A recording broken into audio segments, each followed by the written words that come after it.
A Erika Hilton, gente, ela entrou com pedido, então, de visto, foi via Câmara mesmo, né, o trâmite que ela fez para pedir o visto foi através da Câmara dos Deputados, em razão de uma visita que ela ia fazer para um evento mesmo, Brasil Conferência, na Universidade de Harvard e no MIT também. Quando ela recebeu o visto, ela cancelou, claro, a sua ida, como uma forma realmente de minimamente de repúdio, porque ela não foi reconhecida a partir da sua identidade de gênero. Ela apresentou, quando ela foi pedir o visto, a sua certidão de nascimento e o passaporte diplomático, que ela está identificada como mulher. E aí durante então para pedir esse novo documento, esse visto, né. E aí quando ela recebeu, evidentemente que ela teve a reação toda ao longo do dia. Para quem acompanhou um pouco o noticiário, as redes, esse foi um assunto que esteve aí em pauta ao longo dessa quarta-feira toda, então por isso que eu estou trazendo aqui alguns detalhes para vocês. A reação da deputada é justamente, além de ter cancelada a sua ida, né, pra lá foi, realmente pedir que ela vai fazer, um posicionamento, ela vai acionar o Donald Trump, o presidente dos Estados Unidos, na ONU, por considerar de fato um caso de transfobia. Essas aspas, inclusive, que está na nossa capa, transfobia de Estado, foi uma expressão usada pela própria deputada, tá? Porque segundo ela, inclusive, além de um, fato evidente de transfobia, há também uma espécie de incidente diplomático de alguma forma com a deputada, porque se ela apresentou os documentos, que segundo aqui o Estado brasileiro, ela é legitimamente reconhecida como mulher, por que que lá ela foi então, colocada como no gênero masculino? Que critério que foi utilizado? Quer dizer, primeiro porque foi, como eu disse, né, foi um procedimento feito via Câmara, então a gente está falando de uma mulher trans notadamente conhecida, uma mulher pública, e que teve então essa resposta do governo dos Estados Unidos. A gente sabe que isso está tudo dentro de um contexto dessa nova política de perseguição mesmo às pessoas trans, né, uma pauta que é transfóbica, que é misógina, que está dentro desse guarda-chuva todo, desse viés ideológico da extrema direita, desse populismo mesmo do Donald Trump a respeito disso, e claro que esse contexto, ele tá, essa decisão de emitir esse visto com essa identidade de gênero para a deputada, está dentro desse grande guarda-chuva, dessa perseguição ideológica da deputada. Como eu disse, já tinha um visto da deputada emitido no mesmo país em 2023. E esse visto, ele estava declarado como gênero feminino, né, como justamente está colocado na sua certidão, nos seus documentos aqui, no Brasil. Então, assim, o que ela inclusive disse é que os recursos da Câmara, os órgãos e as comissões, eles estão, prontos para que realmente estejam à disposição da deputada, para que ela acione, todo o aparato que for institucional que lhe for permitido para poder, acionar o governo dos Estados Unidos. E também, como eu disse, ela vai representar o presidente junto à ONU, à Comissão Interamericana de Direitos Humanos e também, o Itamaraty, né. Eu estava dando uma olhada um pouco mais cedo, até um pouco antes de começar aqui o programa, e o Itamaraty, o Ministério de Relações Exteriores, ainda não emitiu nenhuma nota, nenhum posicionamento, porque o que a deputada está realmente, solicitando, reivindicando, é que o Itamaraty chame o embaixador dos Estados Unidos para que dê explicações em relação a esse fato que aconteceu com ela, né. Então, a gente está aguardando aí, possivelmente nas próximas horas ou até amanhã, imaginando aqui que o Itamaraty possa emitir algum tipo de posicionamento. Então, certamente, esse é um caso que vai ter um desdobramento de alguma forma, né. Então, por hora, o que nós temos é isso, mas se trata de mais um caso, realmente em que dessa política, né, que é uma política, inclusive, que não é exclusiva dos Estados Unidos, a perseguição a LGBTs, às pessoas trans como um todo, é uma pauta da extrema-direita, né, internacional, né, a considerar, inclusive, no Brasil, né, essa perseguição às pessoas LGBTQIAPN+, faz parte do discurso de pessoas como Nicolas Ferreira, por exemplo, né, há uma obsessão de fato, sobre essa questão, em especial as mulheres e homens trans, em especial as mulheres trans, né, dada a visibilidade, por exemplo, da própria Erika Hilton. Eh, então é o que a gente tem, tá, esse fato, ele nesse primeiro momento de informação que nós temos é isso, só que hoje, coincidentemente ou não, nós temos outras 2 notícias que abarcam o mesmo tema, que eu acho que vale a pena, eh, só fazer um comentário. Primeiro é uma decisão do Supremo Tribunal, britânico, a respeito de uma discussão, né, de um debate colocado lá. Essas mulheres que estão aí na foto, gente, elas são de um movimento feminista escocês, que entrou com uma ação eu vou ler, vou falar um pouquinho da notícia, depois a gente pode comentar a respeito, tá. É só porque está realmente dentro desse mesmo contexto. É uma disputa judicial entre o governo escocês, que, enfim, né, se comprometeu com os direitos das pessoas trans, e essa associação, né, o For Women Scotland, que são essas mulheres aí, é uma disputa judicial que acontece desde 2018 e que, elas querem e elas conseguiram, a partir dessa decisão que aconteceu hoje, que os termos mulher e sexo se refiram única e exclusivamente às questões biológicas, né. Então que mulher é apenas a partir de uma definição biológica. E aí a Suprema Corte, inclusive, disse que ainda que tenha essa decisão, né, porque isso já foi dado, como confirmado a partir dessa decisão da Suprema Corte, que as pessoas transgêneros elas continuam protegidas pela lei.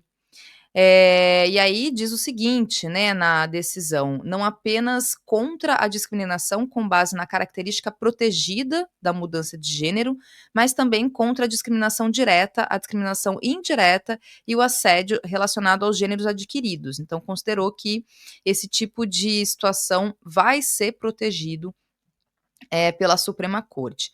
Os grupos de defesa LGBTQIAPN+, eles evidentemente são contrários a essa decisão, inclusive porque eles temem que as mulheres transgêneros elas sejam impedidas de acessar alguns lugares, como os centros de acolhimentos, por exemplo. Então tudo que versa sobre, no que se refere às questões de direitos das mulheres, em todos os sentidos, né, no campo da violência de gênero, por exemplo, como é que se vai acatar? Então, abre-se um precedente de discussão, inclusive, né. E aí isso está colocado, tem essa decisão, inclusive esse grupo, gente, ele foi muito defendido e apoiado pela autora de Harry Potter, a J.K. Rowling, porque ela lembrem-se que ela tem feito, ao longo aí dos últimos anos, declarações e que ela inclusive é acusada de transfobia, né.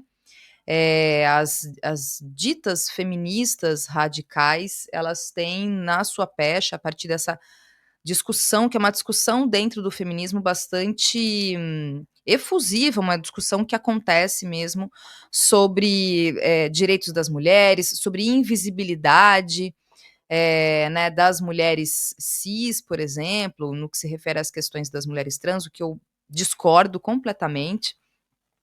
Eh, bom, e aí a gente tem essa discussão. E uma outra notícia de hoje, aqui no Brasil também, é sobre uma decisão do Conselho Federal de Medicina a respeito, das questões no que se refere às crianças e adolescentes trans.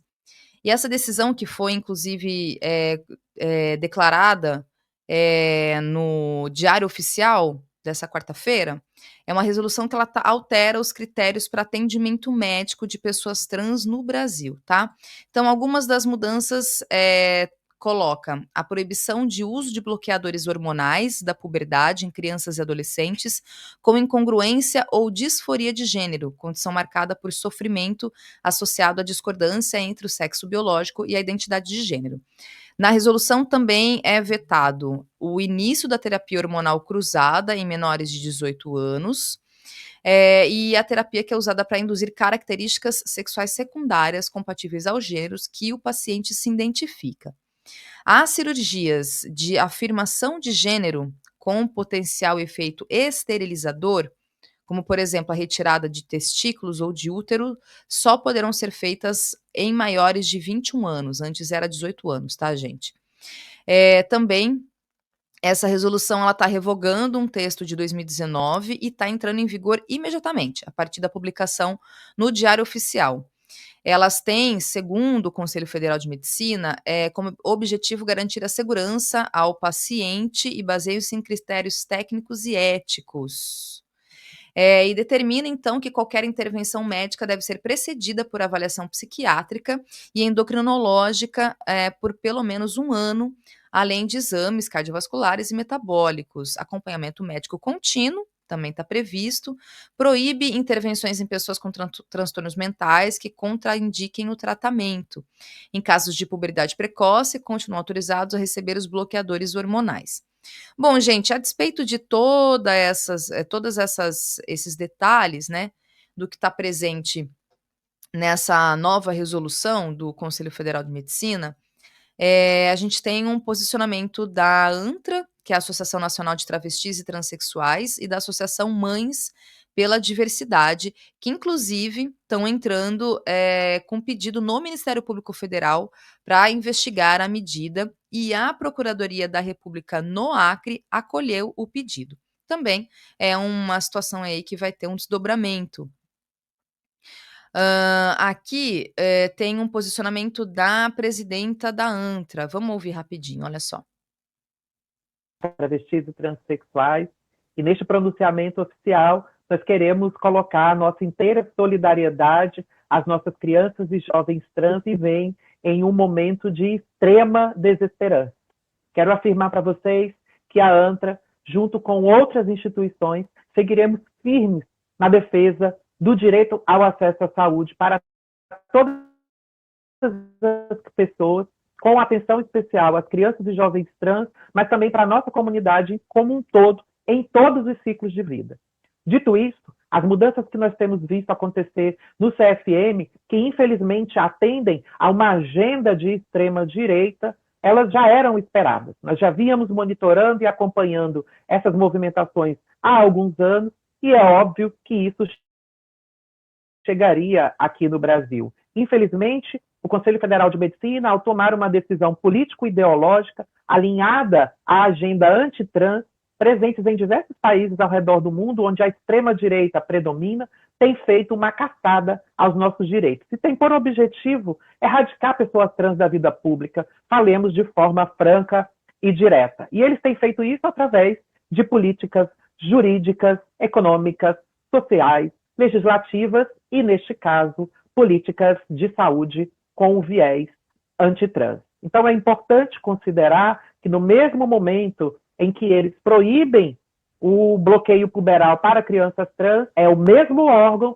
que hoje permite, autoriza e recomenda cirurgias em bebês e crianças intersexo, em hormonização forçada para crianças intersexo. Então, há uma contradição, o que demonstra o viés ideológico dessa decisão. O mesmo CFM que apoiou a autonomia médica para prescrever a cloroquina, e agora, neste caso das crianças e jovens trans, a autonomia médica não tem validade. É o órgão que tem se posicionado contra estes avanços que têm embasamento científico, que são baseados nas melhores práticas e que partem da medicina baseada em evidência. Então, é importante dizer que basear as decisões do CFM em um país como o Reino Unido, que tem sido completamente tomado por uma ideologia antitrans, onde lá as políticas de saúde retrocederam e que principalmente tem publicado relatórios anticientíficos, inclusive sendo criticados e denunciados pela própria Universidade de Yale, pela Associação Médica Britânica e pela Academia Americana de Pediatras, que é o tal do relatório de revisão de Cass, que é uma médica que nunca atendeu crianças e jovens trans. Então, nós ficamos muitíssimo preocupadas, mas podemos afirmar a vocês que a ANTRA, junto com o IBRAT, estamos protocolando neste momento uma ação direta de inconstitucionalidade para derrubar a resolução do CFM, que tem tido várias resoluções derrubadas exatamente por violarem direitos humanos, e podemos afirmar que seguiremos aqui na luta e na resistência contra qualquer tipo de retrocesso. Portanto, este é o nosso posicionamento, seguiremos na resistência, mobilizando frentes de atuação e defendendo com toda a nossa força e capital político acumulado ao longo dos mais de 30 anos que a ANTRA tem, para dizer um basta em toda forma de retrocesso, em toda tentativa de criminalizar a nossa existência e especialmente na defesa do futuro das nossas crianças. Crianças trans existem, suas vidas importam e nós seguiremos aqui para defendê-las sempre que possível. Bom, gente, tá aí o posicionamento, então, da ANTRA. Eu vou, assim, algumas considerações, tá, a respeito desse caso específico do Conselho Federal de Medicina. O Conselho Federal de Medicina, ele já é marcado por ter, nas suas representações, inclusive na sua presidência, bolsonaristas, tá? No ano passado, em julho de 2024, eles soltaram uma resolução para que médicos sejam orientados, e na verdade isso trata-se de uma espécie de perseguição, a não realizarem abortos para todas as pessoas com gestação acima de 22 semanas, inclusive em casos de estupro. Isso é um problema muito sério, porque, por exemplo, para casos de gravidez, de gestação em crianças, portanto, decorrentes de estupro, muitas vezes elas são descobertas tardiamente, por N motivos, né? Um deles, inclusive, é o próprio desconhecimento da criança, né? Sobre o que está acontecendo com ela. Então, assim, o Conselho Federal de Medicina, ele é bastante controverso e muito alinhado ao bolsonarismo, tá? Então é muito importante a gente ter isso como informação, porque o viés ideológico, ele vai determinar, inclusive, esse tipo de resolução, tá? Dito isso, acho que tem uma outra observação que eu quero fazer aqui, e de maneira muito honesta mesmo. Eu não tenho conhecimento com propriedade sobre todas essas questões que versam as definições técnicas e de saúde e protocolos, o que deve ser feito para crianças e adolescentes trans, né. Segundo, por exemplo, o movimento, Mães pela Diversidade, o que elas defendem e têm nas suas palavras, né, nas suas expressões, é que crianças e adolescentes trans, eles existem e precisam ser respeitados. Então, a partir disso, eu, Thalita, eu tenho muita humildade e honestidade em poder ouvir determinadas associações que se organizam a partir de uma determinada pauta, né.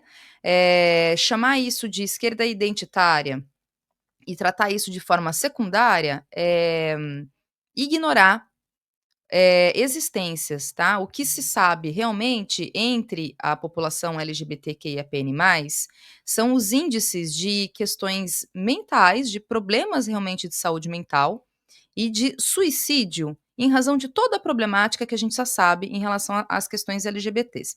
Eu consigo dizer para vocês, gente, só até aqui, realmente. Sobre a questão, né, de um movimento que se diz feminista, e que vai levar a uma corte, a um tribunal, que é o caso das mulheres escocesas lá dessa organização, para que através da justiça se referende, se legitime que mulher só é mulher biologicamente, para mim nada mais significa que mais um caso de transfobia, né. Eu realmente não consigo de fato entender, inclusive no grau de importância, dado toda a problemática que a gente tem, sobre outros assuntos que versam as violências de gênero em todos os sentidos, ter um entendimento básico de que mulheres trans são mulheres, homens trans são homens. Identidade de gênero assim, é completamente, diferente de orientação sexual. Isso já é uma informação básica, que todo mundo já deveria saber, na minha avaliação, para quem no mínimo quer emitir qualquer tipo de opinião a respeito dessa situação, desse contexto, desse caso. Então eu realmente não consigo entender o que, vai inviabilizar, invisibilizar qualquer tipo de luta, de avanço no que se refere aos direitos das mulheres, quando mulheres trans elas estão reivindicando, no mínimo, a sua existência. Uma legitimidade a partir de que sim, são mulheres. Eu não consigo entender. Porque assim, quando a gente, tem uma questão que é básica, né, quando a gente está um grupo social muito específico, por exemplo, mulheres trans, elas estão reivindicando um determinado conjunto de direitos, a partir das próprias violências marcadas, né, dentro da sua vivência, ela não existe a retirada do direito do outro. Isso é um discurso da extrema direita. Isso é um discurso conservador, reacionário. Quando determinados grupos sociais eles reivindicam direitos, a gente está falando de ampliação de direitos. Ninguém está disputando o espaço, pelo contrário. Tudo que abarca os direitos das mulheres, os direitos LGBTs, a gente pode entrar na questão de raça também, é uma ampliação dos direitos. Se melhora para esses grupos, melhora para todo mundo. Então eu realmente não consigo entender qual é a problemática. E para mim, sim, resvala numa transfobia, não tem outro nome. Não tem outro nome. Assim, um grupo que se empenha, empreende em tentar, ter legitimidade de que mulher é mulher a partir de um viés biológico, numa sociedade que é profundamente violenta para com as mulheres, na minha avaliação, há outras pautas, outros empreendimentos que precisam acontecer, que são mais importantes. As mulheres elas estão morrendo, elas são atacadas o tempo todo, em todos os sentidos, em todos os espaços. E aí vem um grupo que quer fazer quer através de uma decisão judicial determinar que mulher só é mulher a partir de uma questão biológica. Não tem outro nome, sinceramente, é transfobia. É transfobia.